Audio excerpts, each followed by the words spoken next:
ప్రస్తుతం తెలంగాణలో అందరి దృష్టి పార్లమెంట్ ఎన్నికలపైనే ప్రధానంగా కనిపిస్తోంది. ఇప్పటికే అన్ని రాజకీయ పార్టీలు కూడా డబుల్ డిజిట్ కొట్టాలని ఒక లక్ష్యంతో కొంత ప్రజల్లోకి బలంగా తిరుగుతున్నటువంటి నేపథ్యం.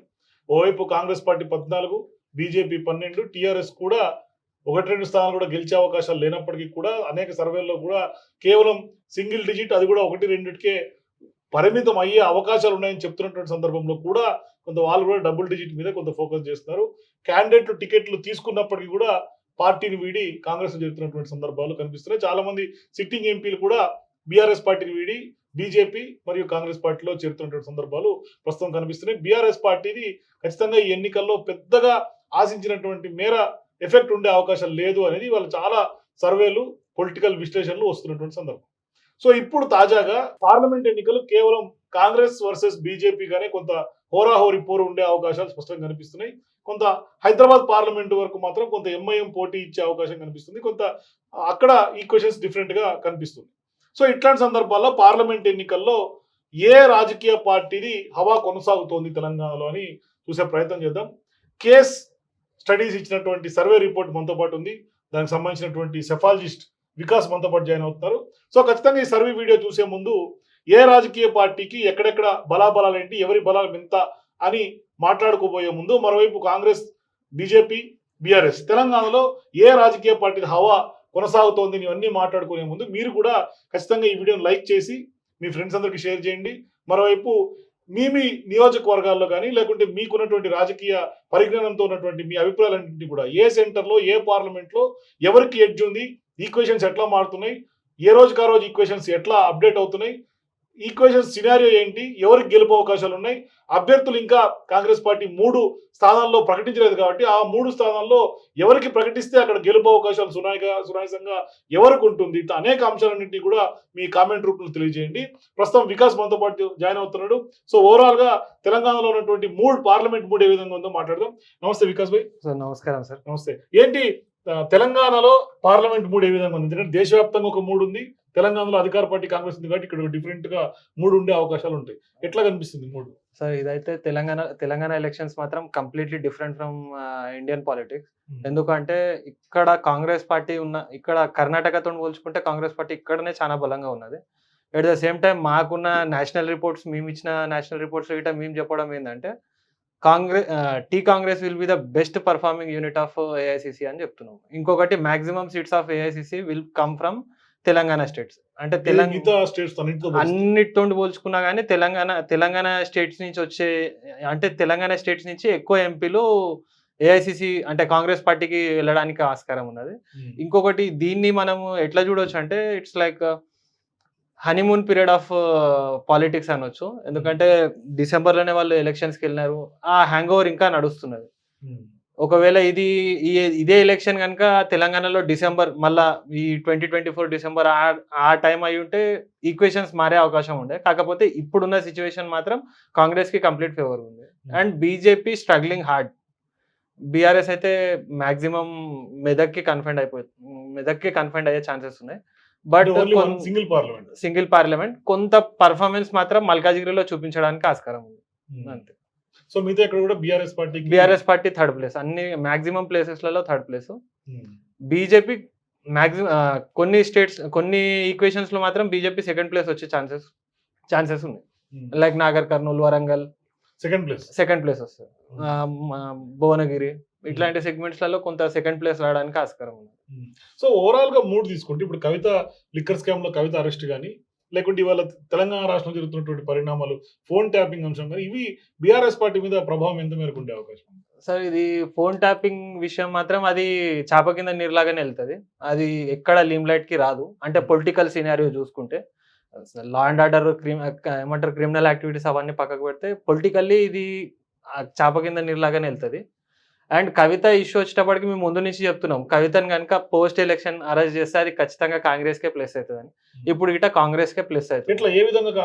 సార్ సింపుల్, ఇప్పుడు ఇది కామన్ యాంగిల్లో ఆలోచిస్తే ఇప్పుడు కేసీఆర్ గారికి ఉన్న బ్యాడ్ మార్క్ ఏమొస్తుంది కవితను అరెస్ట్ చేస్తే?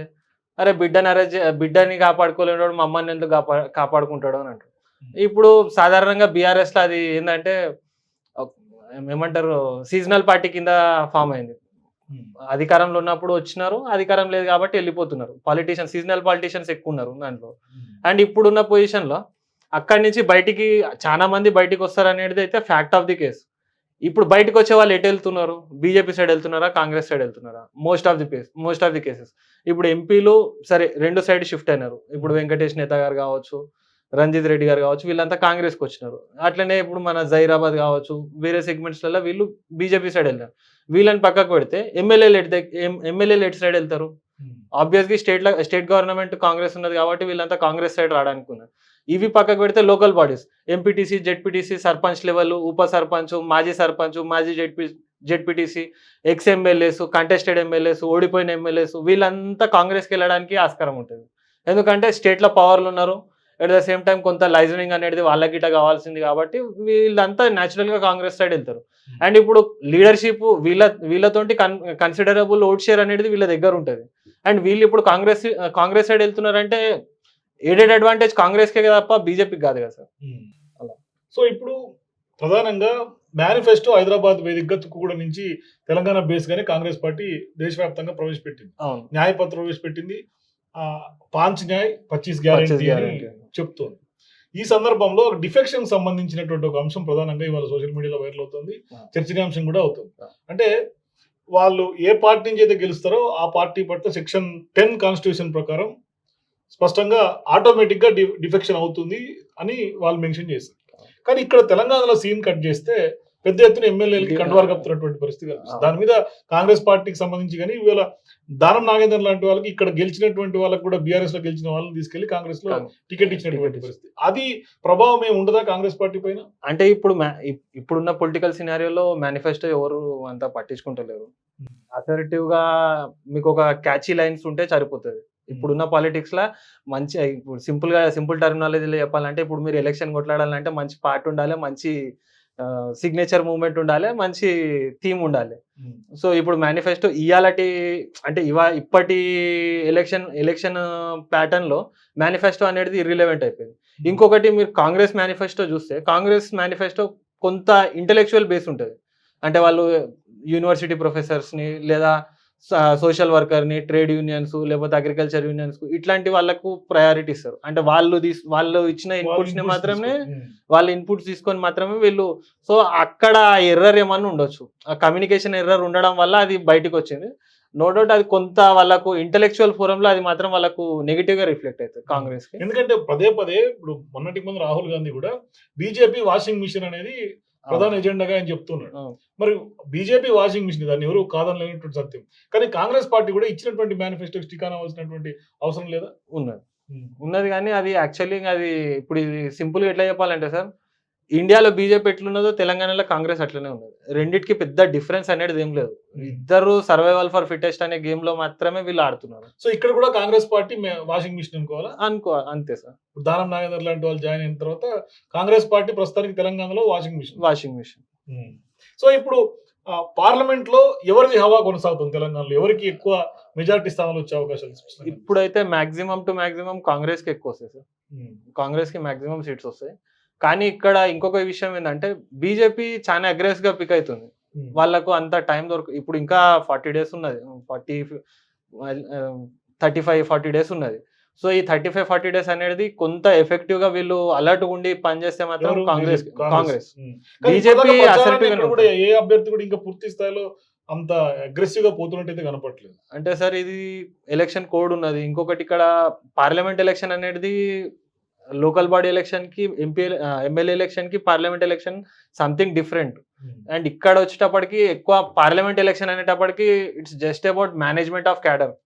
ఇది మాత్రమే ఉంటుంది. ప్రచారము ఇవన్నీ ఎవరైతే పట్టించుకోరు. మాక్సిమం టు మాక్సిమం ఎక్కువ లీడర్షిప్ ని గ్యాదరింగ్ చేసుకోవడము, కొంత ఇన్సైడ్ వార్ రూమ్ మీటింగ్స్ ఇట్లాంటివే ఎక్కువ జరుగుతాయి పార్లమెంట్ ఎలక్షన్. అంటే పార్లమెంట్ ఎలక్షన్ కి లోకల్ మన అసెంబ్లీ ఎలక్షన్స్ కి డిఫరెన్స్ ఉంటుంది.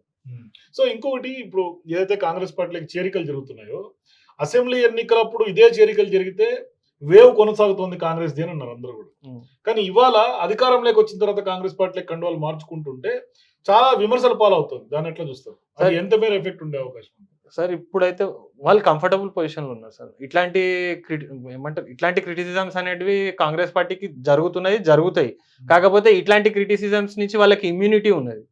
ఎందుకంటే వాళ్ళు some sort of the other Congress is the only option and Congress is the better option అన్న పొజిషన్లో తెలంగాణ పబ్లిక్ ఉన్నారు కాబట్టి వాళ్ళు ఇట్లాంటి ప్యాటర్న్ ఆఫ్ క్రిటిసిజం అనేది వాళ్ళకు అది ఎట్లా అంటే డైజెస్టబుల్ ప్యాటర్న్ లో పెద్ద ఎఫెక్టివ్ గా ఉండదు. సో ఇప్పుడు రేవంత్ రెడ్డి స్పష్టంగా చెప్తున్నాడు, నా పాలన 100 రోజుల పాలన ఏదైతే ఉందో అది రెఫరెండం గా ఖచ్చితంగా ఎలక్షన్స్ లో తీసుకోవాలంటున్నాడు.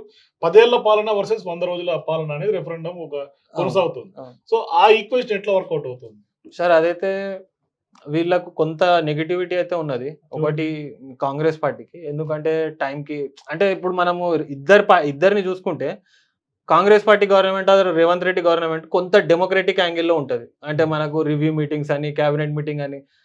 కేసీఆర్ గారి గవర్నమెంట్ ఎట్లా ఆటోక్రటిక్ గవర్నమెంట్, వాళ్ళంతా ఒకరే డిసిజన్ తీసుకుంటా ఆటోక్రటిక్ ప్యాటర్న్ లో ఎగ్జిక్యూట్ చేస్తారు. సో ఆ డిఫరెన్స్ అనేది అయితే ఉన్నది. ఆ డిఫరెన్స్ వల్ల కొంత నెగిటివిటీ ఉన్నది. అట్ ద సేమ్ టైం ఈ రైతు బంధు ఒక్కటి వాళ్ళు కొంత కన్సిడర్ చేయాల్సి ఉంది. అది కొంత డిలే కావడము కొందరికి ఫ్రస్ట్రేషన్ కి దారితీస్తుంది.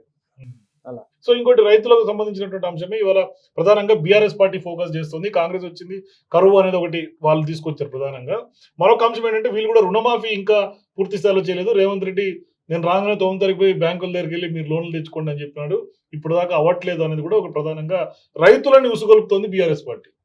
అది బీఆర్ఎస్ క్లబ్దే కాంగ్రెస్ కి ఫేవర్ ఉంది సార్. అదైతే కొంత అటెన్షన్ గ్రాప్ చేస్తుందేమో కానీ అది దేనికి అది ఎటు కన్వర్ట్ కాదు సార్. సో రిజల్ట్ ఇంపాక్ట్ చేయదు. ఇది ఏంటంటే కొంత అటెన్షన్ గ్రాప్ చేస్తుంది. అటెన్షన్ గ్రాప్ చేసేంత వరకు ఇట్లాంటి ఇష్యూస్ కొంత వరకు ఉంటది. ఇంకొకటి తెలంగాణలో ఇప్పుడే వచ్చిండు అన్న కాన్సెప్ట్ గిట్ట ఉన్నది. సో రేవంత్ రెడ్డికి టైం పబ్లిక్ ఇస్తారని అనుకుంటాం. ఓకే. సో నెక్స్ట్ మనం ఒకసారి ఇన్డెప్త్ గా మీరు ఇచ్చినటువంటి కేస్ స్టడీస్ ఇచ్చినటువంటి సర్వే రిపోర్ట్ కూడా చూసే ప్రయత్నం చేద్దాం. సో మన ముందు కేస్ స్టడీస్ ఇచ్చినటువంటి సర్వే రిపోర్ట్ కూడా మన దగ్గర క్లియర్ కనిపిస్తుంది. వీళ్ళు samples collected in between March 1 నుంచి మొత్తం మొన్న April 4 వరకు కూడా తీసుకున్నటువంటి సందర్భం కనిపిస్తుంది. ఒకసారి ఓట్ షేర్ కనుక తీసుకుంటే తెలంగాణలో కాంగ్రెస్ పార్టీకి 51 to 59% అత్యధికంగా ఓట్ షేర్ కనిపిస్తుంది. బీజేపీకి 22 to 29% ఓట్ షేర్ ఉంది. బీఆర్ఎస్ పార్టీకి 10 to 15% మాత్రమే ఇవాళ తెలంగాణలో ఓట్ షేర్ ఉన్నటువంటి పరిస్థితి. ఎందుకు బీఆర్ఎస్ పార్టీ పూర్తిగా డ్రాస్టిక్ గా పడిపోయింది ఓట్ షేర్ అంటే? సార్ ఇక్కడ మనం ముగ్గురిని చూసుకుంటే కాంగ్రెస్ పార్టీకి ఇందాక నేను చెప్పినట్టే వాళ్ళు హనీమూన్ పీరియడ్ లో ఉన్నారు కాబట్టి వాళ్ళు ఎస్కలేట్ చేసుకోవడానికి ఇంకొక వాళ్ళకి ఛాన్స్ ఉన్నది కాబట్టి వాళ్ళు 51 to 59 దగ్గర స్ట్రక్ అయిపోయారు. బీజేపీ వచ్చేటప్పటికి రామ్ మందిర్ ఇష్యూ, ఇంకొకటి central election and Modi face ఉండడం వల్ల వీళ్ళు 22 to 29 ఈ మాత్రం వరకు సర్వైవ్ అవుతున్నారు. వీళ్ళు ఇంకా ఎస్కలేట్ చేయడానికి పొటెన్షియాలిటీ ఉన్నది. కాకపోతే వీళ్ళకి ఇక్కడ మేజర్ డ్రాబ్యాక్ ఏమున్నదంటే ఆర్గనైజేషనల్ స్ట్రక్చర్. బీజేపీ అనే పార్టీ ఇక్కడ ఆర్గనైజేషనల్ గా అంత స్ట్రాంగ్ గా లేదు. ఇంకొకటి చూడాల్సిన విషయం ఏంటంటే బీజేపీ ఆల్ ఇండియా లెవెల్లో 2 ఎజెండాలు ముందు పెడుతుంది. ఒకటి ఐడియాలజికల్ ఎజెండా, ఇంకొకటి వెల్ఫేరిస్టిక్ ఎజెండా. మేము వెల్ఫేర్ చేస్తున్నాము, ఇంకోటి మా ఐడియాలజీ హిందుత్వ. ఇవి 2 ప్రాజెక్ట్ చేస్తున్నాం. ఇవి 2 తెలంగాణలో అబ్సెన్స్ ఉన్నాయి. ట్రయాంగిల్ కాంబినేషన్ లో Narendra Modi BJP welfare and Hindutva ideology, ఈ 3 ట్రయాంగిల్లో వెళ్తున్నప్పుడు ఈ ట్రయాంగిల్లో ఇక్కడ స్టేట్ లో మాత్రం నరేంద్ర మోడీ ఫేస్ ఒక్కటి చూపిస్తున్నారు తప్పితే వెల్ఫేర్ పాలిటిక్స్ చేయట్లేదు. At the same time ideological politics చేస్తలేరు. ఇంకొకటి హిందుత్వ అనే ఐడియాలజీ ఇక్కడ కొంత నెగిటివ్ గా చూసే ఆస్కారం ఎక్కువ ఉంటుంది.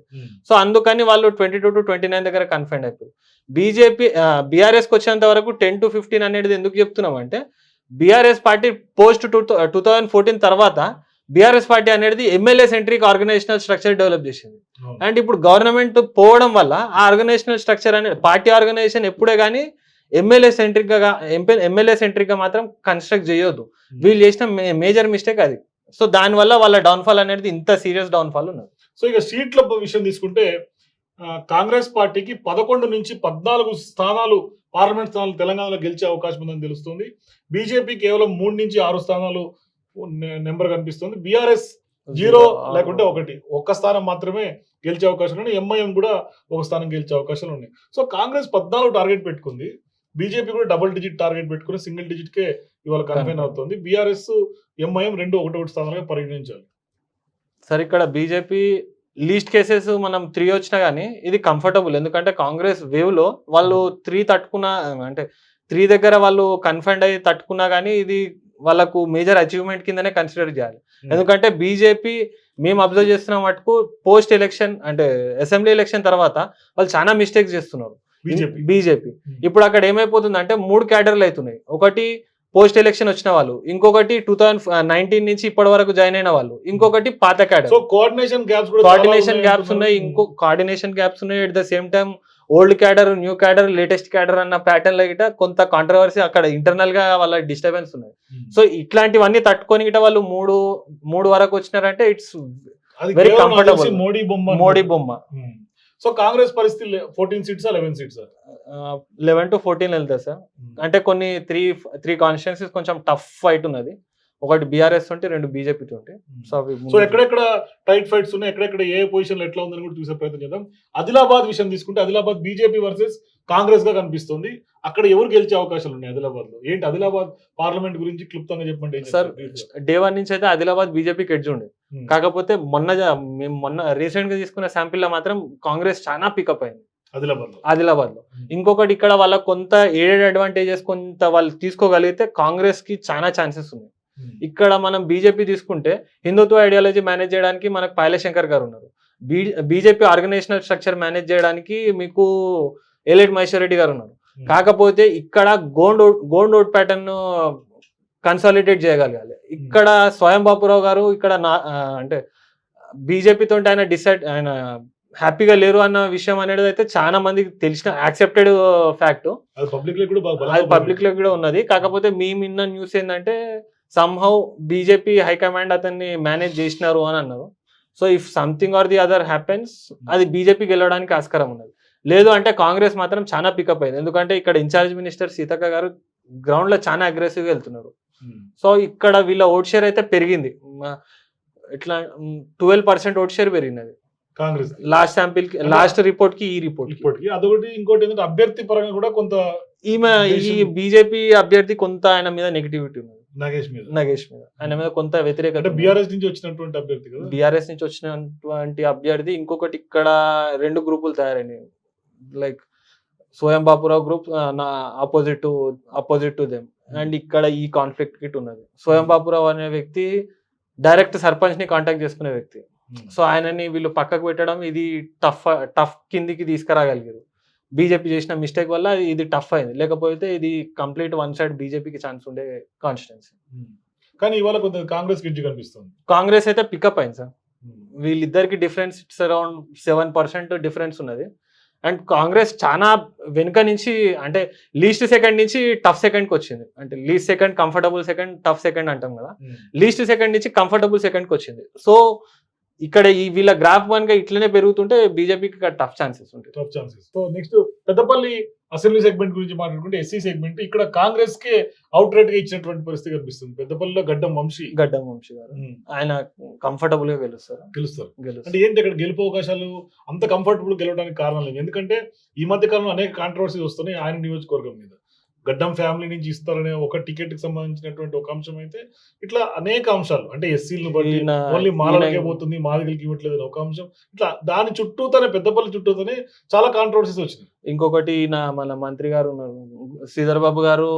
ఆయన సొంత మనిషిని ఒక లేడీ సంథింగ్ ప్రొజెక్ట్ చేసినారు. సో ఇక్కడ అంత కాంట్రవర్సీ ఉన్నా కానీ ఇక్కడ వేరే పార్టీ అంత కంఫర్టబుల్ గా లేరు కాబట్టి సో ఇది కాంగ్రెస్ గెలవడానికి ఆస్కారం ఉంది. ఆదిలాబాద్ స్ట్రెచ్ కావచ్చు, కరీంనగర్ స్ట్రెచ్ కావచ్చు. 2 స్ట్రెచ్లలో కాంగ్రెస్ 7 అసెంబ్లీలు గెలిచింది. ఎట్ ద సేమ్ టైం ఇక్కడ కొంత కంఫర్టబుల్ గానే ఉన్నది. ఐ థింక్ గడ్డం వంశీ గారు అరౌండ్ మినిమం 2.5 lakh మెజారిటీతో గెలుస్తారు. 2.5 lakh. నెక్స్ట్ కరీంనగర్ విషయం తీసుకుంటే ఇక్కడ ఇంకా క్యాండిడేట్ ని డిక్లేర్ చేయనటువంటి పరిస్థితి Congress party. BJP versus Congress గానే చెప్తున్నారు. మరి ఎవరికి ఎడ్జ్ కనిపిస్తుంది? ఇక్కడైతే బీజేపీకి ఎడ్జ్ ఉంది సార్. ఇక్కడ కాంగ్రెస్ కి వచ్చేటప్పటికి 2 క్యాండిడేట్స్ ప్రొజెక్షన్ లో ఉన్నారు. ఒకటి రాజేంద్రరావు గారు, ఇంకొకటి ప్రవీణ్ రెడ్డి గారు. ఇక్కడ బీసీ ఓట్ బ్యాంక్ కింద తీన్మార్ మల్లన్న పేరు కూడా వినిపిస్తుంది. అవును, అంటే అది ఎగ్జాగరేటెడ్ నేమ్ అనొచ్చు. ఎందుకంటే ఆయనకు కరీంనగర్ కు కొంత హోమ్ టౌన్ అనే కాన్సెప్ట్ అయితే లేదు కాబట్టి సో ఇది కొంత ఆయన పేరైతే ఉండదు, వీళ్ళిద్దరి మధ్యలోనే ఉంటుంది. కానీ ఇక్కడ ప్రవీణ్ రెడ్డికి ఇస్తే మాత్రం కరీంనగర్ కాంగ్రెస్ గెలవడానికి ఆస్కారం ఉన్నది. బీజేపీ వర్షన్కి వచ్చేటప్పటికి బండి సంజయ్ గారి మీద చాలా వ్యతిరేకత ఉన్నది. లోకల్ ఇన్సైడ్ పార్టీలోనే ఉన్నది. ఇన్సైడ్ పార్టీల కరీంనగర్లో ఉన్నది, సికింద్రాబాద్లో ఉన్నది. సికింద్రాబాద్ వచ్చినప్పుడు చెప్తాను. కరీంనగర్లో ఆయనకు ఇన్సైడ్ పార్టీ కొంత వ్యతిరేకత ఉన్నది, కానీ అవుట్ సైడ్ ఆయనకు వెల్ విషర్లు ఉన్నారు. ఇంకొకటి ఏంటంటే కరీంనగర్కి వచ్చే వరకు మున్నూరు కాపు అసర్టివ్ పాలిటిక్స్ చేయగలుగుతుంది. ఆ కమ్యూనిటీ అనేది అసర్టివ్ పాలిటిక్స్ చేయగలుగుతుంది. ఇక్కడ మేము ఇక్కడ కాంగ్రెస్ నుంచి ప్రవీణ్ రెడ్డికి ఇస్తే గెలవడానికి ఆస్కారం ఉందని మేము ఎందుకు చెప్తున్నామంటే, ఇక్కడ మాకున్న కొంత లీడ్స్ ఏం చెప్తున్నాయంటే, రెడ్డి కమ్యూనిటీ ఇప్పటి వరకు కరీంనగర్ నుంచి ఒక రెడ్డి కూడా గెలవలేదు. అండ్ ఇప్పుడు ఆ లాబీ అంతా అక్కడ మనకు మోటాటి రెడ్డి అని ఒక లీనియేజ్ వాళ్ళు స్ట్రాంగ్ డామినేట్ చేస్తారు. ఈ మోటాటి రెడ్డి వాళ్ళు కనుక అంటే వాళ్ళు ప్రవీణ్ రెడ్డి గారిని గెలిపించుకోవాలన్న ఆతృతతో ఉన్నారు. At the same time Ponnam Prabhakar గారి గిట మినిస్టర్ పొన్నం ప్రభాకర్ గారి గిట ఆయనకి ఇస్తే నేను గిట హార్ట్ఫుల్ గా పనిచేస్తాను, ప్రవీణ్ రెడ్డికి ఇస్తే నేను గిట హార్ట్ఫుల్ గా పనిచేస్తాను, గెలిపించడానికి ఆస్కారం ఉన్నది అన్న ఒకటి ఉన్నది. ఇంకొకటి వీళ్ళిద్దరికి డిఫరెన్స్ ఇక్కడ ఓన్లీ 8% మాత్రమే డిఫరెన్స్ ఉన్నది.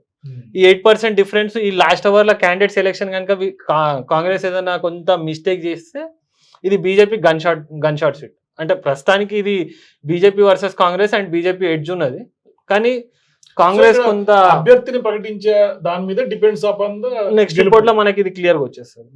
నెక్స్ట్ నిజామాబాద్ విషయం తీసుకుంటే ఇక్కడ కూడా బీజేపీ వర్సెస్ కాంగ్రెస్ గా ఉంది, కొంత ఎడ్జ్ బీజేపీకి ఉన్నది. ఇక్కడ కాంగ్రెస్ కి ఏంటంటే కాంగ్రెస్ ప్లస్ ఇక్కడ కాంగ్రెస్ కి మాత్రం కాంగ్రెస్ ప్లస్ బీఆర్ఎస్ క్యాడర్ 2 క్యాడర్లు పనిచేస్తున్నాయి కాంగ్రెస్ కి. ఎందుకంటే జీవన్ రెడ్డికి అంటే ఆయన కొంత అకామిడేట్ చేయలేకపోతున్నారు. కాకపోతే అది ఎవరైనా ప్రాపర్ ఇన్ఛార్జ్ ఉంటే మాత్రం నిజామాబాద్ కాంగ్రెస్ టఫ్ ఫైట్ ఇవ్వడానికి ఆస్కారం ఉన్నది.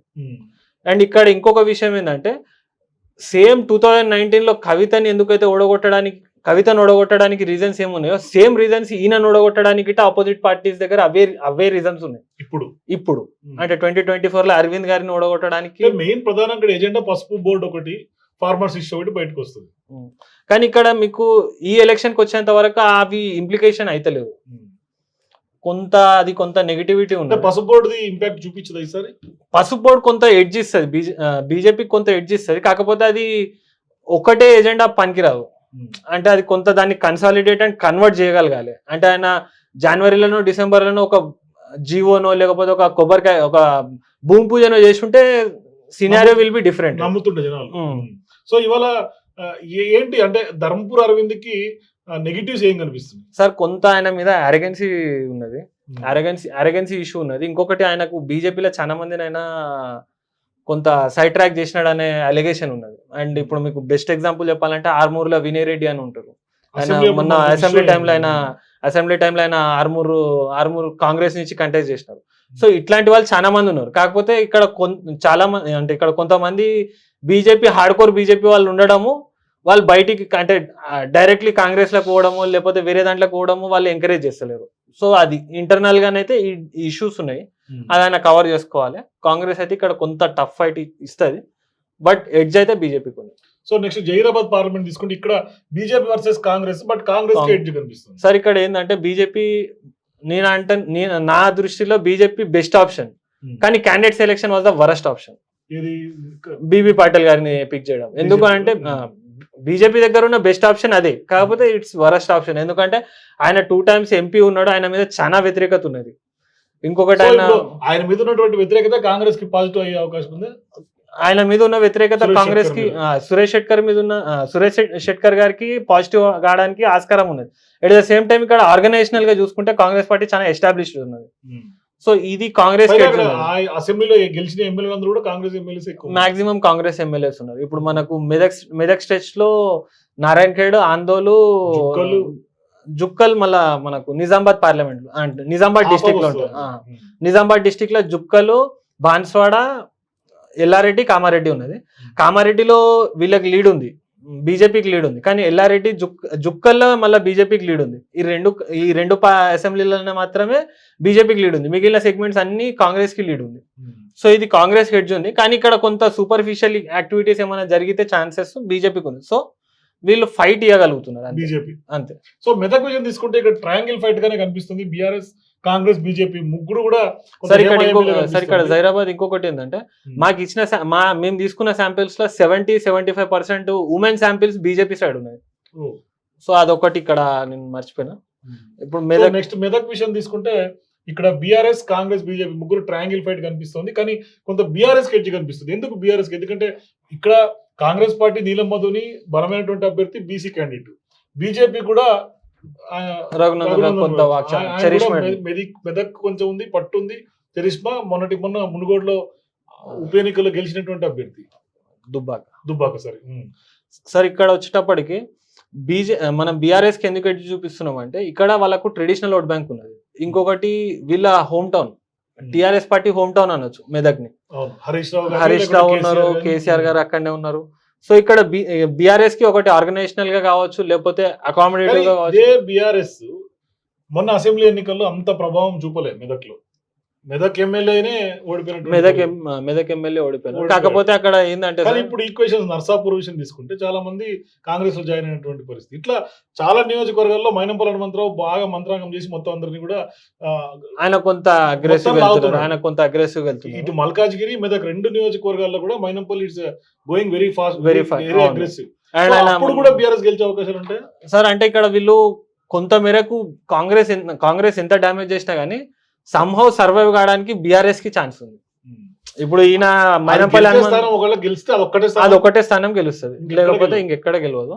ఇంకొకటి ఇక్కడ మనం చూసుకుంటే మైనంపల్లి హనుమంతరావు గారు ఆయన ప్రొజెక్ట్ చేయడానికి, అంటే ఆయన అసర్టివ్నెస్ ప్రొజెక్ట్ చేయడానికి సిద్దిపేటలోనే సభ పెట్టినారు. సో ఇట్లాంటివి ఉన్నాయి, సూపర్ఫిషియల్ ఈక్వేషన్స్ ఉన్నాయి. కానీ కొంత ట్రెడిషనల్ ఓట్ బ్యాంక్ అనేది బీఆర్ఎస్ ఉన్నది కాబట్టి వాళ్ళకి ఎడ్జ్ ఉంది. నెక్స్ట్ మల్కాజ్గిరి విషయం తీసుకుంటే రేవంత్ రెడ్డి సిట్టింగ్ సీటు అందరి దృష్టి ఉంది. అక్కడ పట్టం సునీతా మహేందర్ రెడ్డి, ఇక్కడ కూడా ఈటల రాజేందర్ కూడా ఆయన సీనియర్ క్యాండిడేట్, ఆయన కూడా అందరి దృష్టి ఆయన మీద కూడా ఉంది. బట్ ఈటల రాజేందర్ కొంత క్యాంపెయిన్ డిఫరెంట్ గా చేస్తున్న ప్రచారం ఉంది. సో ఇక్కడ కూడా ఖచ్చితంగా మల్కాజ్గిరి కాంగ్రెస్ కి ఇచ్చారు మీరు. అక్కడ బీజేపీ ఫైట్ లో లేదా, బీజేపీ వర్సెస్ కాంగ్రెస్ గా అయ్యే అవకాశాలు కూడా లేదా కనీసం? సార్ ఇక్కడ ఈటల రాజేందర్ గారు ఫైట్ ఇస్తారు. కాకపోతే ఇది మేము ఎందుకు క్లియర్ అండ్ క్లిస్టర్ గా చెప్పాలనుకుంటున్నాం అంటే ఇది కాంగ్రెస్ కి ఎక్కువ ఛాన్సెస్ ఉన్నాయి బీజేపీ కంటే. సార్ సింపుల్, 7 అసెంబ్లీలు ఉన్నాయి. అన్ని బీఆర్ఎస్ గెలిచినట్టు కదా మళ్ళీ. ఇప్పుడు 7 అసెంబ్లీలు ఉన్నాయి సార్. నేను క్లియర్ అసెంబ్లీ వైజ్ వస్తాను. కూకట్పల్లి బీఆర్ఎస్ వర్సెస్ కాంగ్రెస్ ఉంది. మన కుత్బులాపూర్ బీఆర్ఎస్ వర్సెస్ కాంగ్రెస్ ఉన్నది. మొన్న కున్న శ్రీశైలం గౌడ్ బీజేపీ అక్కడ ఎంత మాత్రం ఉన్నదో అంత మాత్రం కున్న శ్రీశైలం వల్లనే ఉన్నది. ఆయననే ఇప్పుడు కాంగ్రెస్ కి వచ్చేసాడు. ఇప్పుడు ఇక్కడ కుత్బులాపూర్ వచ్చేటప్పటికి బీఆర్ఎస్ వర్సెస్ కాంగ్రెస్. మేడ్చల్ మల్కాజ్గిరి వీళ్ళ దగ్గర బీజేపీ దగ్గర ఎవరున్నారు అంత అసర్టివ్ వెళ్ళడానికి? రామచంద్రరావు గారు ఉన్నారు. రామచంద్రరావు గారు ఎంతవరకు పూల్ చేయగలరు, మేకోవర్ చేయగలుగుతారు? అండ్ ఇక్కడ వీళ్ళతో కాంగ్రెస్ ఉంటున్న వ్యక్తి మైనంపల్లి హనుమంతరావు గారు. ఇప్పుడు ఇవి రెండు పక్కకు పెడదాం. సికింద్రాబాద్ కంటోన్మెంట్ శ్రీ గణేష్ మొన్నటిదాకా బీజేపీలోనే ఉన్న వ్యక్తి కాంగ్రెస్ కి వెళ్ళిపోయాడు. ఇప్పుడు అది కంటోన్మెంట్ వచ్చేటప్పటికి మేము శాంపిల్ తీసుకున్నా కానీ కాంగ్రెస్ వర్సెస్ బీఆర్ఎస్ గానే ఉన్నది. ఎడ్జ్ కాంగ్రెస్ కి చూపిస్తుంది. అంటే కంటోన్మెంట్ బై ఎలక్షన్ జరుగుతుంది కాబట్టి అది కాంగ్రెస్ గెలవడానికి ఆస్కారం కనిపిస్తుంది. ఇప్పుడు ఉప్పల్లో కొంత ట్రయాంగిల్ ఉండడానికి ఆస్కారం, ఎందుకంటే రాగిడి లక్ష్మారెడ్డికి ఉప్పల్లో చాలా పట్టు ఉన్నది. అండ్ ఇక్కడ ఇంకొక ఎల్బీ నగర్కి వచ్చేటప్పటికి అది కాంగ్రెస్ వర్సెస్ బీజేపీగా ఉంటుంది. అండ్ ఇక్కడ బీజేపీ ఎంతవరకు రిలవెన్స్ ఉన్నది అనేది ఇప్పుడు మీకు 7 అసెంబ్లీలు నేను డివైడ్ చేసి చెప్పినా కాబట్టి మీకు అర్థమైపోయి ఉండాలి. అండ్ ఇక్కడ ఆయన హార్డ్ వర్క్ చేస్తున్నారు, కాకపోతే it's not up to the mark. Etela Rajender గారు కానీ లోకల్ నాన్ లోకల్ ప్రధానంగా ఇవాళ కనిపిస్తుంది. అక్కడ ఈటల నాన్ లోకల్ కాదు, ఆయనేమో పట్టణం మీద నాన్ లోకల్ కాదు ఈటల, ఈయనేమో వీళ్ళిద్దరు కాదు, నేను రాగిడి లక్ష్మారెడ్డి నేను లోకల్ సార్. ఇక్కడ ఇంకొక విషయం ఏం చెప్పాలంటే మల్కాజ్గిరికి వచ్చే వరకు ద మోస్ట్ డామినేటింగ్ కమ్యూనిటీస్ రెండు, Reddy and Kamma. Sorry to take the names, కానీ చెప్తున్నా క్లియర్ గా మీకు అర్థం కావడానికి, ఆడియన్స్ కి అర్థం కావడానికి. ఇక్కడ మేజర్ డామినేటింగ్ ఈక్వేషన్స్ రెడ్డి కమ్మ. రెడ్డి కమ్యూనిటీలో లీనియేజ్ ఆఫ్ గుడాటి రెడ్డి అని ఒక లీనియేజ్ ఉంటుంది. వీళ్ళ ఇక్కడ 2500 నుంచి 3000 కుటుంబాలు ఉంటాయి. రేవంత్ రెడ్డి గారు లాస్ట్ టైం గెలవడానికి గిట్ట ఈ గుడాటి రెడ్లు ఉండడం వల్లనే ఆయన గెలవగలిగాడు. వీళ్ళు పక్కకు పెడితే కమ్మ గ్రూప్. ఇప్పుడు మీకు కమ్మ ఈక్వేషన్ అనేది మీకు క్లియర్ గా ఇది వీళ్ళంతా ఇప్పుడు కాంగ్రెస్ తోటే ఉన్నారు. సో ఇప్పుడు మీరు ఇక్కడ ఈటల రాజేందర్ గారు ఏదైనా సూపర్ఫిషియల్ గా ఏమైనా చేయాలంటే చంద్రబాబు గారిని తీసుకొచ్చి ఒక మీటింగ్ పెట్టిస్తే అది కొంత ఇది ఈక్వేషన్స్ చేంజ్ చేయడానికి ఉంటది. కానీ ఇప్పుడు చంద్రబాబు నాయుడు గారు ఇక్కడ శిష్యుని పెట్టుకొని ఆయన రాగలుగుతాడా బీజేపీ కోసం?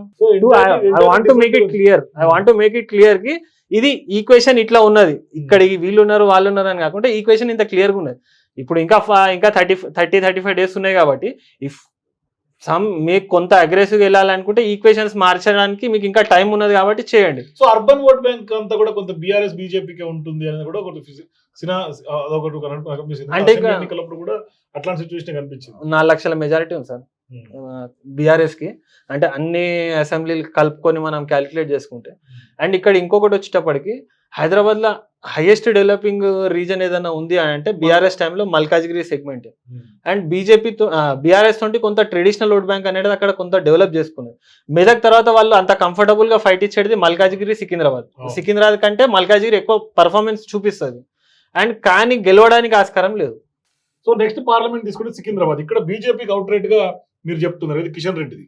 ఎట్లా ఏం కనిపిస్తుంది సార్? ఇక్కడ సికింద్రాబాద్ కి వచ్చేటప్పటికి బీజేపీకి ఎడ్జ్ ఉన్నది. ఎందుకు అని అంటే ఇక్కడ మీకు కొన్ని పాయింట్స్ మేము చెప్తాను.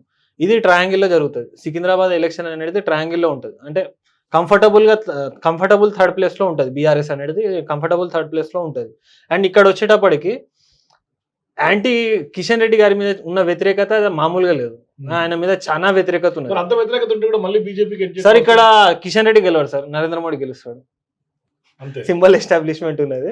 సో ఇక్కడ సికింద్రాబాద్ గెలుస్తా అంటే అది నరేంద్ర మోడీ ఫేస్ చూసి చేస్తారు తప్పితే ఇంకొక విషయం ఏంటంటే దానం నాగేంద్ర పరిస్థితి ఏంటి సికింద్రాబాద్ లో? ఆయన చాలా టఫ్ ఫైట్ ఇస్తాడు సార్, నెక్ టు నెక్ ఇస్తాడు.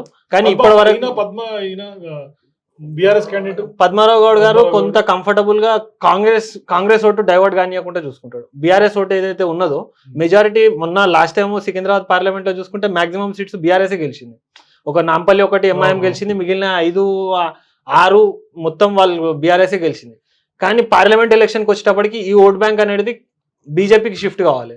BJP so plus Danam Nagender ఉన్నాడు కాబట్టి ఆయన కొంత క్యాడరు, స్టేట్ రూలింగ్, ఇవన్నీ ఈక్వేషన్స్ బీఆర్ఎస్ ఓట్ బ్యాంకు ఇటు డివైడ్ అవుతుంది. అంటే కాంగ్రెస్ వైపు బీజేపీ వైపు షిఫ్ట్ అవుతుంది. ఈ షిఫ్టింగ్ అనేది కొంత ఆయన హోల్డ్ చేయడానికి ఆస్కారం ఉంది. నెక్స్ట్ హైదరాబాద్ విషయం తీసుకుంటే ఎంఐఎం అవుట్ రైట్ గా ఎప్పుడు గెలిచేస్తాను, ఈసారి కూడా ఎంఐఎం ఖాతాలుగా పడుతుందని కూడా మీరు చెప్తున్నారు. కానీ ఇక్కడ మాధవి లత బీజేపీ క్యాండిడేట్, ఇంకా హైదరాబాద్ కాంగ్రెస్ పార్టీ డిసైడ్ కాలేదు. బట్ బీజేపీ అయితే మాత్రం దూకుడు మీద కనిపిస్తుంది. మాధవి లత సోషల్ మీడియాలో ఎక్కడ చూసినా ట్రెండ్ కనిపిస్తుంది. ఓవైసీ యాక్టివిటీస్ అన్నింటినీ వెంటగడుతుంది. ఫేక్ ఓటర్స్ ఏదైతే నకిలీ ఓటర్లు ఆ అంశాన్ని కూడా తెర మీద తీసుకొస్తుంది. అయినప్పటికీ కూడా ఎంఐఎంఏ గెలుపు అని మీరు చెప్తున్నారు. సార్ హైదరాబాద్ అనేది గన్ షాట్ డిసైడెడ్ ఎలక్షన్ అంటారు. ఎందుకంటే నేను అక్కడ లోకల్ వ్యక్తిని కాబట్టి చెప్తున్నాను. హైదరాబాద్ అనేది డిసైడెడ్ సెగ్మెంట్. ఎందుకు ఎంఐఎం ప్రతిసారి ఎంఐఎం ఏమీ చేయకపోయినా ఎందుకు ఎంఐఎం ఓటేయాలి సార్? ఎంఐఎం ని మనం రెండు అంశాల మీద మనం చూద్దాం సార్. ఒకటి ఐడియాలజికల్, వాళ్ళది ఆ రిలీజన్ ఐడియాలజీ అనేది వాళ్ళు చాలా అగ్రెసివ్ వెళ్తారు. సెకండ్ థింగ్ ఆర్గనైజేషనల్, వాళ్ళు ఓన్లీ 4 ప్రైమరీ యూనిట్ మీటింగ్ అని అంటారు. 4 మీటింగ్లు చేసుకుంటారు. ఈ 4 మీటింగ్లతో వాళ్ళ ఎలక్షన్ అయిపోతుంది. ప్రచారం అనేది ప్యాటర్న్ ఖాళీ ప్రచారం అనేది ఏదో నామకే వస్తే చేస్తారు. వీళ్ళ బూత్ కమిటీస్ అనేటివి, అంటే వీళ్ళ బూత్ మేనేజ్మెంట్ అనేది చాలా అగ్రెసివ్ అండ్ చాలా క్లాసిఫైడ్ ఆర్గనైజ్డ్ వీళ్ళు బూత్ మేనేజ్మెంట్ చేస్తారు. వీళ్ళని కొట్టాలని అంటే ఒక 4-5 ఈక్వేషన్స్ ఉన్నాయి. వీటిని మ్యాచ్ చేయగలిగితేనే ఎంఐఎంని కొట్టవచ్చు. అంటే హైదరాబాద్ పార్లమెంటు అసదుద్దీన్ ఓవైసీని ఓడగొట్టాలంటే ఒక 4-5 ఈక్వేషన్స్ ఉన్నాయి. ఈ ఈక్వేషన్స్ ని మ్యాచ్ చేస్తేనే హైదరాబాద్ పార్లమెంట్ అనేది కొట్టవచ్చు. ఇంకొకటి ఏంటంటే 2024 is the golden opportunity to hit the MIM. And 29 election టైంకి మనకు డిలిమిటేషన్ అయిపోతుంది కాబట్టి వాళ్ళు డిలిమిటేషన్ అవుతున్న ప్రతిసారి they are getting more and more strong and powerful. ఈ 2024 అనేది గోల్డెన్ ఆపర్చునిటీ. కానీ బీజేపీ ఆ ఛాన్స్ మిస్ చేసుకున్నది. ఎందుకు ఎట్లా సార్? ఇక్కడ మీకు ఇందాక చెప్పినట్టే 4-5 ఈక్వేషన్స్ లో ఒక ఈక్వేషన్ చెప్తారు. కాంగ్రెస్ అక్కడ ఇప్పుడు రేవంత్ రెడ్డి గారు మొత్తం అంతా కూడా ఓల్డ్ సిటీ మీద ఎక్కువ ప్రయారిటీ ఇస్తున్నాడు. మెట్రో రూట్ మార్చారు, తర్వాత మూసీ బ్యూటిఫికేషన్ అంటున్నారు. మరి కాంగ్రెస్ ఎంత మేర వర్కౌట్ అవుతుంది అక్కడ? సార్ ఇక్కడ మీకు 3 ఫ్యాక్షన్ ఎంఐఎం కి అగైన్స్ట్ గా నిలబడే ఫ్యాక్షన్స్. అంటే ఎంఐఎం ని కొట్టాలంటే వీళ్ళతోటే జరుగుతుంది, బీజేపీ తోటి జరగదు. ఇది యాక్సెప్టెడ్ ఫ్యాక్ట్. ఎవరు? ఒకటి మన మస్కత్ అలీ ఫ్యాక్షన్, మన అలీ మస్కతీ ఫ్యాక్షన్ ఒకటి ఉంటుంది. సియాసత్ ఫ్యాక్షన్ అమీర్ అలీ ఖాన్ గారి గ్రూపు, ప్లస్ అమ్జదుల్లా ఖాన్ ఎంబీటీకి సంబంధించి. వీళ్ళ ముగ్గురు కాంబినేషన్ లా వీళ్ళని హిట్ చేయాలంటే వీళ్ళ 3 కాంబినేషన్ కావాలి. ఇక్కడ ఇంకొక విషయం ఏంటంటే కాంగ్రెస్ అక్కడ కొంత పికప్ అయిన మాట వాస్తవం. ఇంకొకటి బీజేపీ చేసిన మేజర్ మిస్టేక్ ఏంటంటే నాన్ లోకల్కి ఇవ్వడం. నాన్ లోకల్ అంటే ఆమె ఎండోజ్ చేసుకుంటుంది నేను సంతోష్ నగర్ లో పుట్టి పెరిగినా అని, but she miss the connectivity between the whole city and her. కానీ ఆమె చాలా యాక్టివిటీస్ బయట పెడుతుంది కదా సార్ గ్రౌండ్ రిపోర్ట్ అయితే మాకు చెప్పాలి కదా సార్, మాకు గ్రౌండ్ రిపోర్ట్ ని బట్టి చెప్తాం కదా సార్ మీరు ఎఫెక్టివ్ ఉన్నారా లేరా అని. ఇప్పుడు ఆమె ప్రెసెంట్ ఆమె మీద మేము ఎంత విజిలెన్స్ ఉన్నదంటే ఆమె ఇప్పుడు ప్రెసెంట్ కార్వాన్ లో ఒక కార్యకర్త మీటింగ్ చేస్తున్నారు. దీని తర్వాత ఆమె హ్యాబిట్స్ లో ఉన్న పార్లమెంట్ ఆఫీస్కి వెళ్తారు. ఇంకా డీటెయిల్ గా చెప్పమంటే చెప్తా. అంటే ఏంటి మీరు థర్డ్ లాగా పెట్టిరే? థర్డ్ ఏం లేదు sir, I have to put vigilance on every individual. ఎందుకంటే ఎవరెవరు యాక్టివిటీస్ ఏమేమి నా ప్రైవసీ అని కాదు, జస్ట్ పొలిటికల్. ఏం మీటింగ్ పెడుతున్నారు, ఈ మీటింగ్ కన్వర్షన్ ఏంది, ఈ మీటింగ్ ఎఫెక్టివ్ ఎంత ఉంటుంది, ఈ మీటింగ్ అవుట్పుట్ ఏముంటుంది, అన్ని పార్లమెంట్లు ఉంటుంది సార్. అన్ని పార్లమెంట్ లో నాకు I have more than 3,000-4,000 candidates sources. Next Chevella విషయం తీసుకుంటే, చేవేళ్ళ రంజిత్ రెడ్డి బీఆర్ఎస్ నుంచి కాంగ్రెస్ లోకి వచ్చి పోటీ చేస్తున్నాడు. అక్కడ మీరు బీజేపీ ఇవ్వడం జరిగింది సార్. ఇక్కడ ఇంకొక విషయం సార్, ఇక్కడ మీకు ఇంకొకటి చెప్పాలంటే చేవేళ్ళని మనం రెండుగా డివైడ్ చేద్దాం sir. Urban Chevella, rural Chevella. Urban Chevella వచ్చేటప్పటికి షేర్లింగంపల్లి, మన రాయన్ నగర్, మహేశ్వరం. రూరల్కి వచ్చేటప్పటికి తాండూరు, పరిగి, వికారాబాద్, చేవేళ్ళ. ఈ సెగ్మెంట్స్ లో మనం చూసుకుంటే బీజేపీకి ఎందుకు ఇస్తున్నాం అంటే బీజేపీ మోర్ దాన్ 70% అర్బన్ చేవేళ్ళలో ఎడ్జ్ ఉన్నది వాళ్ళకు. ఎట్ ద సేమ్ టైం రూరల్లో వాళ్ళు 40% తెచ్చుకుంటున్నారు, 40కి ప్లస్ లో ఉన్నారు. 40% వాళ్ళు తెచ్చుకొని ఉంటే ఇది బీజేపీ కొండా విశ్వేశ్వరరెడ్డి గారు గెలవడానికి చాలా ఆస్కారం ఉంది. కానీ ఇక్కడ రూరల్ చేవేళ్లలో కాంగ్రెస్ పట్టు ఉంది, అర్బన్ లో బీఆర్ఎస్ ఓట్ బ్యాంక్ ఉంది. ఇప్పుడు రంజిత్ రెడ్డి అనే అతను సిట్టింగ్ ఎంపీ బీఆర్ఎస్ లో మొన్నటి వరకు కూడా ఆయన మీద ఎటువంటి నెగిటివ్ లేదు, ఆయన మీద ఏం లేవు, చాలా పాజిటివ్ ఉంది. Neutral person, gentlemen. ఎవరు వెళ్ళినా కూడా వాళ్ళ సమస్యలు హంబల్ గా పలకరిస్తాడు, అన్ని సమస్యలు తీరుస్తాడు. అట్లా ఈవెన్ కొండా విశ్వేశ్వరరెడ్డితో రంజిత్ రెడ్డిని పోల్చిన రంజిత్ రెడ్డి కొంతమంది టిల్ట్ అవుతారు. కొండా విశ్వేశ్వరరెడ్డి అనేవాడు ఎవరికి అందుబాటులో ఉండడు, కొంతమేర అందుబాటులో ఉంటాడు. At the same time public కి కనెక్టివిటీలో అంత నాకైతే అంత అనిపించదు సార్. ఇక్కడ మీకు ఇంకొకటి చెప్పాలంటే కొండా విశ్వేశ్వరరెడ్డి గారికి 2 అడ్వాంటేజెస్ ఉన్నాయి. ఒకటి, హీఈస్ ఫ్రమ్ గుడాటి లీనియేజ్ కి సంబంధించిన వ్యక్తి. సెకండ్ థింగ్ వచ్చేటప్పటికి వాళ్ళ మిసెస్ సంగీతారెడ్డి గారు. అండ్ ఇప్పుడున్న చెవెల్లాకి సంబంధించిన వార్ రూమ్ కావచ్చు, దానికి సంబంధించిన fund management, everything XYZ all are అన్ని సంగీతారెడ్డి గారు హ్యాండిల్ చేస్తున్నారు. సో దీన్ని బట్టి నేను చెప్పగలుగుతా. ఇంకొకటి మాకున్న సోర్సెస్ మాకున్న ఇన్పుట్స్ గిట్ట మేము తీసుకుంటే 40-45% చెవెల రూరల్ నుంచి వస్తున్నాయి. రూరల్ అసెంబ్లీ సెగ్మెంట్స్ లో ఉన్న రూరల్ సెగ్మెంట్స్ నుంచి 45% వస్తున్నది. ప్లస్ అర్బన్ లో వీళ్ళకి ఎట్లా 70% వీళ్ళు మేనేజ్ చేస్తున్నారు కాబట్టి ఇది బీజేపీ గెలవడానికి ఆస్కారం. సో కాంగ్రెస్ ఇప్పుడు ప్రధానంగా చేయలేదు, అర్బన్ మీద ఫోకస్ చేయాలి. At the same time rural లో డివైడ్ కాకుండా చూసుకోవాలి. అట్లయితే చెవెల గెలవడానికి ఆస్కారం ఉన్నది. అంటే కాంగ్రెస్ కి ఛాన్స్ ఉన్నది. కాంగ్రెస్ అంటే ఇక్కడ నేను కంప్లీట్ ఇక్కడ ఇచ్చినాను, కాకపోతే they are doing the best, కానీ అది ఇంప్లికేట్ కావాలి. నెక్స్ట్ మహబూబ్నగర్ విషయం తీసుకుంటే కాంగ్రెస్ ఇక్కడి నుంచి మొత్తం నాకు తెలిసి 11 మహబూబ్నగర్, నాగర్ కర్నూలు, నల్గొండ, భువనగిరి, వరంగల్, మహబూబాద్, ఖమ్మం అవుట్ రైట్ గా అన్ని కాంగ్రెస్ స్థానాలు, 6 స్థానాలు.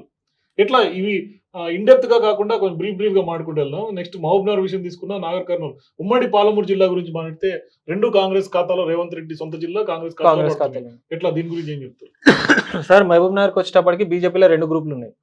ఒకటి ఈయనకు సంబంధించిన ఏపీ జితేందర్ రెడ్డి సాబ్ సంబంధించిన గ్రూప్ ఉన్నది, డికర్ గారికి సంబంధించిన గ్రూప్ ఉన్నది. ఇప్పుడు ఈయన ఇటు రావడం వల్ల శాంపిల్స్ అన్ని, ఇంకొకటి బీజేపీకి అంత ఎడ్జ్ లో కన్వర్షన్ లేదు. పార్టీ సింబల్ కనుక ఎస్టాబ్లిష్ అయి ఉంటే డికేఆర్ గారికి చాలా ఎడ్జ్ దొరుకుతుండే. ఆమెకు ఆ సింబల్ ప్రాబ్లం ఆమెకు. నాగర్ కర్నూలులో బీజేపీ సెకండ్ వస్తుంది, మల్లురావు గారు గన్ షాట్ గెలుస్తారు. ఇక్కడ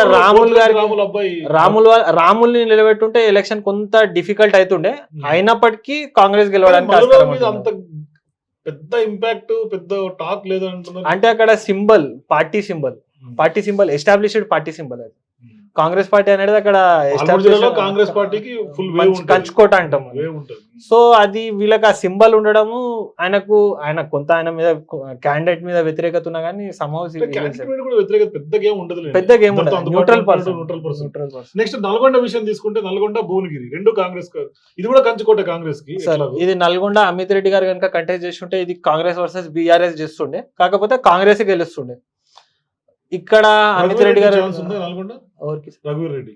రఘువీర్ రెడ్డి గెలుస్తారు సార్. అంటే ఇక్కడ పార్టీ గెలుస్తుంది, క్యాండిడేట్ గెలవడం. పార్టీ ఆ పార్టీ నుంచి కంటెస్ట్ చేస్తున్నారు కాబట్టి గెలుస్తున్నారు అంతే. నెక్స్ట్ భువనగిరి చామల కిరణ్ సార్ చామల కిరణ్ గారు గెలుస్తారు. ఇక్కడ అక్కడ బూర నర్సయ్య గౌడ్ కమ్యూనిటీ కదా సార్, అంటే బీసీ ఓట్ బ్యాంక్ కన్సాలిడేట్ అయ్యే అవకాశం. సార్ ఇక్కడ వీళ్ళు ఎక్కడెక్కడ కన్సాలిడేట్ అవుతారు సార్. ఇప్పుడు అక్కడ బీసీ మనకు భువనగిరి అనే సెగ్మెంట్ రెడ్డి వర్సెస్ బీసీ అనేది చాలా స్ట్రాంగ్ గా ఈక్వేషన్స్ జరిగే కాన్స్టిట్యున్సీ. ఇప్పుడు మనకు గౌడ కమ్యూనిటీ ఎక్కడెక్కడ స్ట్రాంగ్ ఉన్నది? ఆలేరు, భువనగిరి, మన మునుగోడు. ఈ మునుగోడులో ఈయననే ఉన్నాడు, రాజగోపాల్ రెడ్డి గారే ఉన్నారు. అండ్ ఇక్కడ వీళ్ళకు ఇవి మూడు పక్కకు పెట్టినా గానీ Thungathurthi, Nakrekal one side open అవుతాయి, జనగాం వన్ సైడ్ ఓపెన్ అవుతుంది, ఇబ్రాహీంపట్నం వన్ సైడ్ ఓపెన్ అవుతుంది. And there is no scope of BJP winning effectively. అంటే ఇంకా టైం ఉన్నది. ఇంకొకటి కోమటిరెడ్డి గారు బ్రేక్ చేస్తారనడానికి ఇక్కడ లేదు. ఎందుకంటే Kumbham Anil neutral person, Vemula Veeresham neutral person, Mandula Samuel neutral person. అక్కడ కొమ్మూరు ప్రతాప్ రెడ్డిని యాక్టివేట్ చేస్తారు, ఆయన న్యూట్రల్ పర్సన్. ఆయన రేవంత్ రెడ్డికి సంబంధించిన వ్యక్తి. మల్రెడ్డి రంగారెడ్డి గారు రేవంత్ రెడ్డికి టిల్ట్ అయి ఉన్న వ్యక్తి. సో ఆ కుంభం అనిల్ రెడ్డి మన భువనగిరికి సంబంధించిన వ్యక్తి, రేవంత్ రెడ్డి మనిషి. సో ఇక్కడ ఉన్న వాళ్ళు ఒకవేళ ఈయన ఏమైనా డిస్టర్బ్ చేయడు, మాక్సిమం అయితే కోమటిరెడ్డి వెంకటరెడ్డి గారు అయితే డిస్టర్బ్ చేయరు. ఒకవేళ చేస్తారు అనుకున్నా కానీ there is no possibilities of losing. Next Warangal, Mahabubabad, ఈ రెండు కూడా ఉమ్మడి వరంగల్ జిల్లాకు సంబంధించి. సార్ నేను వరంగల్ అయితే బీజేపీ సెకండ్ వస్తుంది, మహబూబాద్ గిట వచ్చే ఛాన్సెస్ ఉన్నాయి, బీజేపీ సెకండ్ రావడానికి ఛాన్సెస్ ఉన్నాయి. కానీ రెండిట్లలో మినిమం 2 lakh మెజారిటీ ఎక్స్పెక్ట్ చేయొచ్చు కాంగ్రెస్ కి. నెక్స్ట్ ఖమ్మం అంటే ఖమ్మం అది వన్ సైడ్ సీట్, అదే one side seat, gun shot Congress. So overall గా చూసుకుంటే 11 నుంచి 14 స్థానాలు కాంగ్రెస్, బీజేపీ 3 నుంచి 6, బీఆర్ఎస్ ఒక స్థానం, ఎట్లాగే ఎంఐఎం ఒక స్థానం. ఇది తెలంగాణలో అంతే పార్లమెంట్ సినారియో. సో ఇది తెలంగాణలో ఓవరాల్ ఇప్పటి వరకు ఉన్నటువంటి పార్లమెంట్ సినారియో. కాంగ్రెస్ పార్టీ దాదాపుగా 11 నుంచి 14 స్థానాలు, అత్యధికంగా కాంగ్రెస్ పార్టీ హవా కొనసాగుతుంది పార్లమెంట్ ఎన్నికల్లో కూడా. అంటే అసెంబ్లీలో ఏదైతే రిపీట్ సీన్ జరిగిందో కాంగ్రెస్ పార్టీ హవా కొనసాగింది, అదే సీన్ ఇవాళ పార్లమెంట్ లో కూడా తెలంగాణలో రిపీట్ అయ్యే ఛాన్సే ఎక్కువ శాతం కనిపిస్తోంది అనేది ఈ రిపోర్ట్ యొక్క సారాంశం. మొత్తం మీద తెలంగాణలో దేశవ్యాప్తంగా పార్లమెంట్ ఎన్నికలకు కానీ తెలంగాణకు కానీ కొంత భిన్నంగా వాతావరణం కనిపిస్తోంది. ఇక్కడ ఖచ్చితంగా కాంగ్రెస్ వేవ్ క్లిస్టల్ క్లియర్ గా కనిపిస్తోంది. బీజేపీ సెకండ్ స్థానంలో చాలా స్థానాల్లో పరిమితమయ్యే అవకాశం ఉంది. ఇక బీఆర్ఎస్ పూర్తి స్థాయిగా గేమ్ లోనే లేనటువంటి పరిస్థితి, మినిమం టు మినిమం కొంత కాంపిటీషన్ ఇచ్చే పరిస్థితి కూడా ఇవాళ కాంగ్రెస్ బీజేపీకి ధీటుగా లేనటువంటి పరిస్థితులు ఎక్కువ శాతం కనిపిస్తూ ఉన్నట్లుగా స్పష్టంగా ఈ సర్వే ఆధారితంగా క్షేత్రస్థాయిలో ఉన్నటువంటి పరిస్థితిని ప్రతిబింబించేలా ఉన్నటువంటి ఈ కేస్ స్టడీ సర్వేలో స్పష్టంగా చెప్పుకోవచ్చు. సో ఖచ్చితంగా మీ పార్లమెంట్ లో ఏ సెగ్మెంట్ లో ఎట్లా ఉందో పరిస్థితులు ఖచ్చితంగా మీరందరూ కూడా రాజకీయంగా మీ ఒపీనియన్స్ చెప్పండి. ఏ పార్టీకి ఎక్కడెక్కడ గెలుపు అవకాశాలు ఉన్నాయి, ఎక్కడ ఎవరు గెలుస్తారు. ఎందుకంటే ఇంకా 40 రోజుల సమయం ఉంది, చాలా ఈక్వేషన్స్ మారే అవకాశాలు ఉన్నాయి. హైదరాబాద్ లో అట్లాగే కరీంనగర్ అండ్ ఖమ్మం 3 దగ్గర కూడా ఇంకా కాంగ్రెస్ పార్టీ అభ్యర్థులు ప్రకటించాల్సినటువంటి అవసరం ఉంది. గేమ్ ఎట్లయినా ఏ మూమెంట్ అయినా లాస్ట్ 2 రోజుల్లో జరిగే పోల్ మేనేజ్మెంట్ చాలా కీలకంగా ఉంటుంది. కాబట్టి ఎప్పుడైనా సినారియో మారుతూ ఉండొచ్చు. ఈ సినారియోని ఫైనల్ అని చెప్పడం, నెక్స్ట్ రిపోర్ట్ కి మరొక సినారియో మరొకసారి మారొచ్చు. ఇదేదో కేవలం ఒక పార్టీ గెలుస్తుందని చెప్పినంత అంత మాత్రాన మొత్తం ఇదే పార్టీ గెలుస్తుంది, ఈ పార్టీ ఓడిపోతున్నది కూడా ఫైనల్ చేసుకోకండి. ఇంకా భవిష్యత్తులో వచ్చే సర్వేస్ లో మరిన్ని అప్పుడుకున్నటువంటి అప్డేట్ ఈక్వేషన్స్ తోటి, అప్డేట్ ఇన్ఫర్మేషన్ తోటి వస్తున్నటువంటి రిపోర్ట్స్ మీ ముందు ప్రజెంట్ చేసే ప్రయత్నం చేస్తాం.